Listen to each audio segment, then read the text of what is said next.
नमस्कार दोस्तों, स्वागत है आपका क्रैक जी के एग्ज़ाम यूट्यूब चैनल पे।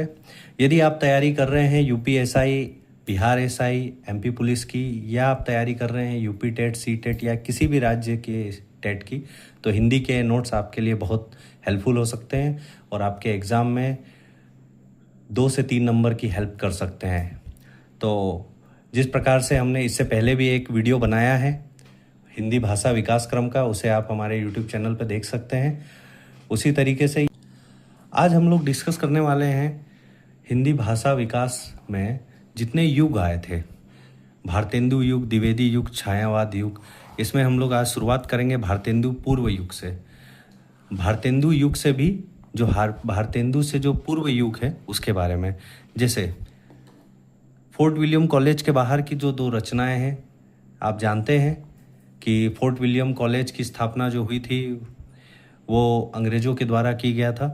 तो यहाँ पर जो फोर्ट विलियम कॉलेज के बाहर की दो रचना है वो है सदासुख लाल नियाज की सुख सागर और इंशा अल्लाह खान की रानी केतकी की कहानी। ये प्रश्न बहुत आता है कि रानी केतकी की कहानी किसकी रचना है, तो इंशा अल्लाह खान की। और फोर्ट विलियम कॉलेज की 2 रचना, ये फोर्ट विलियम कॉलेज के अंदर जो लोग थे उनकी द्वारा रचना की गई है, और ये फोर्ट विलियम कॉलेज के जो बाहर मतलब रेस्ट ऑफ द इंडिया में जो रचना हुई है वो ये है।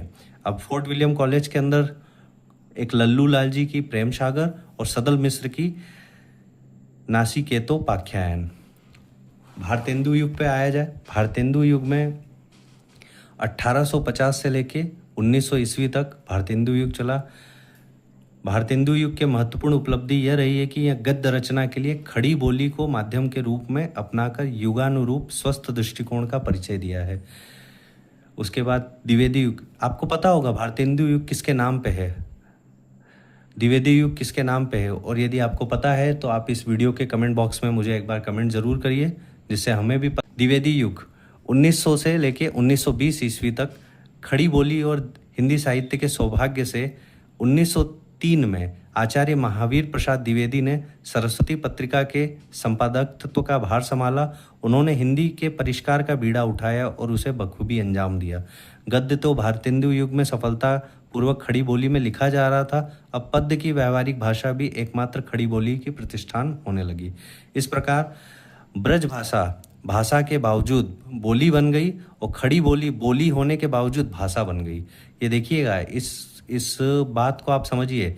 ब्रज भाषा थी पहले, यूज में भाषा होने के बावजूद ये बोली बन गई, और खड़ी बोली होने के बावजूद ये उत्तर भारत के साहित्य का माध्यम बन गया, ये भाषा का रूप ले लिया। छायावाद युग, छायावाद के बारे में आपने एक लाइन जरूर सुनी होगी, छायावाद के 3 स्तंभ प्रसाद निराला पंथ। तो छायावाद युग स्टार्ट हुआ 1918 ईस्वी से 1936 ईस्वी तक। साहित्यिक खड़ी बोली हिंदी के विकास में छायावाद युग का योगदान महत्वपूर्ण है।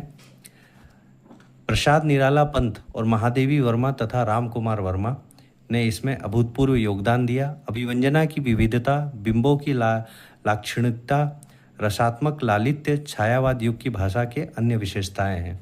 प्रश्न कभी भी बन सकता है कि कौन कौन लोग छायावाद युग में थे और उसमें क्या क्या छायावाद युग की विशेषताएं थी, तो ये चीज़ आप लोग ध्यान दीजिएगा। अब राष्ट्रभाषा आंदोलन से संबंधित धार्मिक सामाजिक संस्थाएं कौन कौन सी थी, इसे भी आप थोड़ा ध्यान दे दीजिए।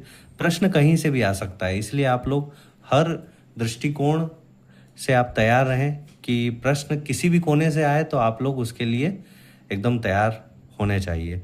जैसे किस किस समाज में क्या क्या मुख्यालय था और उसके संस्थापक, ये सब हिंदी आंदोलन थे जो हिंदी से जुड़े हुए थे, हिंदी साहित्य से। जैसे ब्रह्म समाज का मुख्यालय कलकत्ता था। इसकी स्थापना आप लोग जानते हैं 1828 में राजा राम मोहन द्वारा हुआ था। प्रार्थना समाज की स्थापना 1867 में बम्बई में हुई थी। इसकी स्थापना की गई थी संस्थापक आत्माराम पांडुरंग ने। आर्य समाज बम्बई में ही हुआ था 1875 में दयानंद सरस्वती जी के द्वारा। रामकृष्ण मिशन बेल्लूर कर्नाटका 1897 विवेकानंद जी के द्वारा। थियोसॉफिकल सोसाइटी, इसका जो मुख्यालय था अड़ियार मद्रास में 1882 में। Colonel HS. आलकाट और मैडम बलावत्स्की द्वारा। सनातन धर्म सभा, इस 1902 में इसका नाम बदला गया और इसका नाम रखा गया भारत धर्म मंडलम। इसका मुख्यालय वाराणसी था। 1895 में इसकी स्थापना हुई थी पंडित दीनदयाल शर्मा जी के द्वारा। नागरी प्रचारणी सभा, इसका जो मुख्यालय है काशी वाराणसी, 1893 में इसकी स्थापना हुई थी। किसके द्वारा? श्याम सुंदर दास, नारायण मिश्र और शिव कुमार सिंह के द्वारा।